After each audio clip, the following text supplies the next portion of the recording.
कथा मकर संक्रांतीची. एका आख्यायिकेनुसार शनिदेव त्यांच्या वडिलांना आवडत नसे.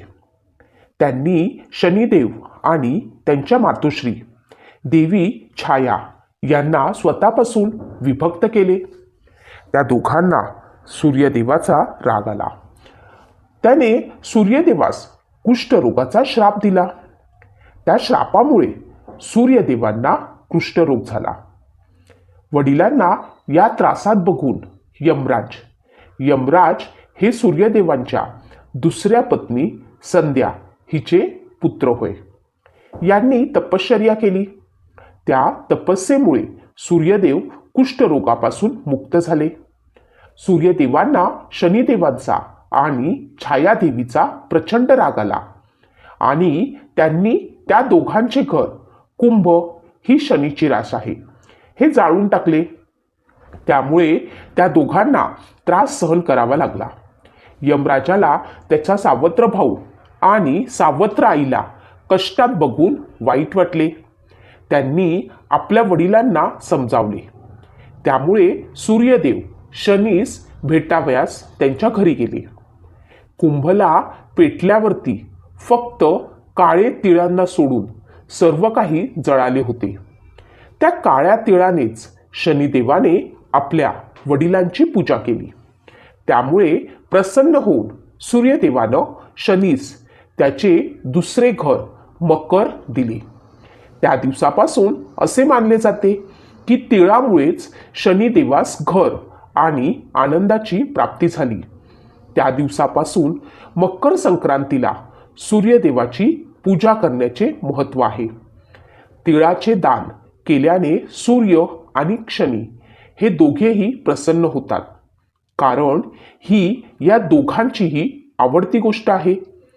मकर संक्रांतीला तिळाचे दान केल्यानं राहू आणि शनी दोष दूर होतात.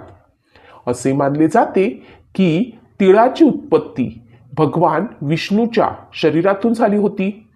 त्यामुळे या दिवशी तिळाचे महत्त्व आणखी वाढते.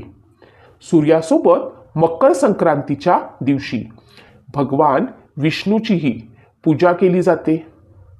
एका कथेनुसार संकासूर आणि किकंकासूर नावाचे दोन दैत्य होते. ते ऋषीमुनींना त्रस्त करू लागले.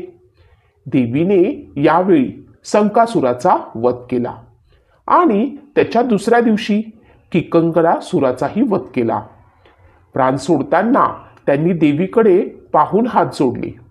म्हणून हे कुळाचार त्यांच्या नावाने म्हणजे संक्रांत आणि त्याच्या दुसऱ्या दिवशी किंक्रांत अशा नावाने प्रसिद्ध झाले. हाही संक्रांतीचाच एक भाग आहे. सूर्याच्या मकर संक्रमणाचे संक्रांतीच्या स्वरूपात दैवतीकरणही करण्यात आले आहे. लांब ओठ, दीर्घ नाक, एक तोंड, 9 बाहू असलेल्या एका देवीने संक्रांतीच्या दिवशी संकासुराची हत्या केली होती. दरवर्षी तिचे वाहन, शस्त्र, वस्त्र, अवस्था, अलंकार, भक्षण वगैरे गोष्टी वेगवेगळ्या असतात आणि त्या भावी घटनांच्या सूचक मानल्या जातात.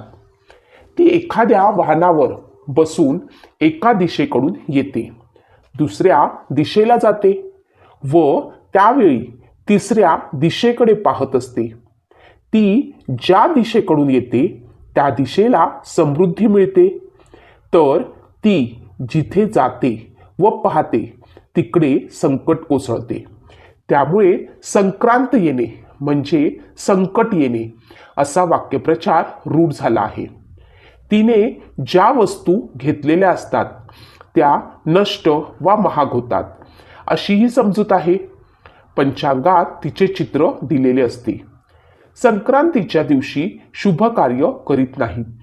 उत्तरेत पंजाबमध्ये हा सण माघी किंवा लोहरी या नावाने, हरियाणामध्ये संक्रांत, पश्चिम बंगालमध्ये पुष संक्रांती, ईशान्येकडे आसामात मेघ बिहू, दक्षिणेत तामिळनाडूमध्ये पोंगल नावाने हा सण साजरा होतो.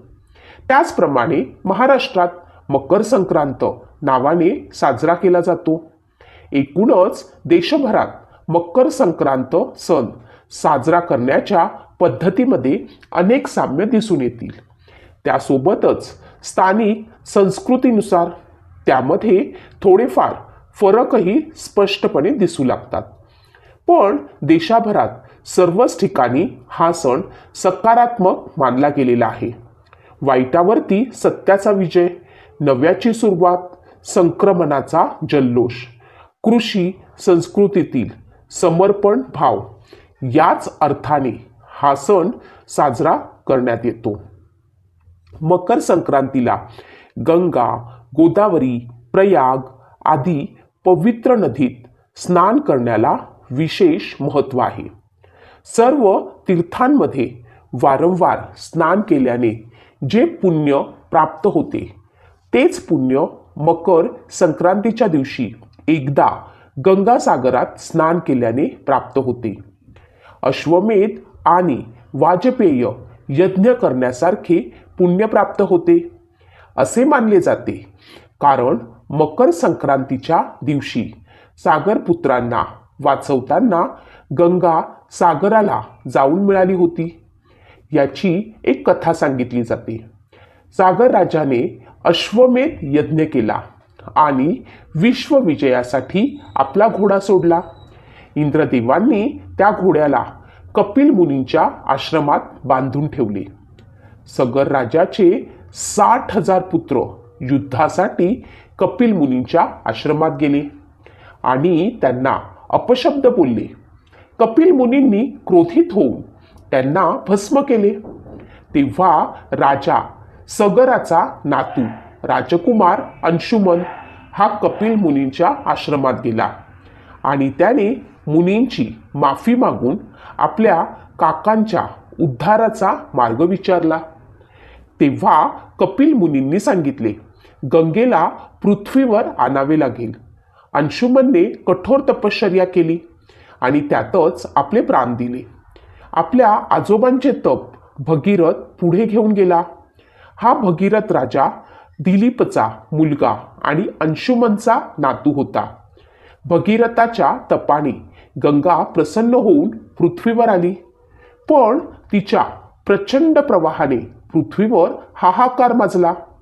तेव्हा भगीरथीने भगवान शंभो शंकराची तपश्चर्या केली, जेणेकरून महादेवांच्या जटेतून गंगेचे पाणी पृथ्वीवर प्रवाहित होईल. महादेवाने भगीरथाच्या कठोर तपश्चर्येवर प्रसन्न होऊन त्याला इच्छित वरदान दिले. यानंतर गंगा महादेवांच्या केसात लीन होऊन पृथ्वीवर वाहत गेली. भगीरथाने गंगेला मार्ग दाखवला आणि गंगा कपिल मुनींच्या आश्रमात गेली. तिथे त्याचे पूर्वज मोक्षाची वाट पाहत होते. भगीरथाच्या पूर्वजांना गंगेच्या पवित्र पाण्याने वाचवले. त्यानंतर गंगा समुद्रात मिसळून गेली. ज्या दिवशी गंगा कपिल मुनींच्या आश्रमात पोहोचली तो दिवस मकर संक्रांतीचा दिवस होता. म्हणूनच मकर संक्रांतीच्या दिवशी गंगेत स्नान केले जाते. मकर संक्रांतीपासून दिनमान वाढायला सुरुवात होते. काळोख्या मोठ्या रात्रीला काळ्या रंगाची वस्त्रे नेसून निरोप दिला जातो. म्हणून संक्रांतीच्या दिवशी काळे कपडे घातले जातात. असे म्हणतात, जानेवारी महिना म्हणजे थंडीचे दिवस. त्यात काळा रंग उष्णता शोषून घेतो. थंडीच्या दिवसात शरीर उबदार राहावे म्हणून मकर संक्रांतीला काळ्या रंगाचे कपडे घालण्याची प्रथा रूढ झाली आहे. काही जण म्हणतात, काळा हा नकारात्मकतेचा रंग आहे. तो सहसा शुभ कार्यात घातला जात नाही.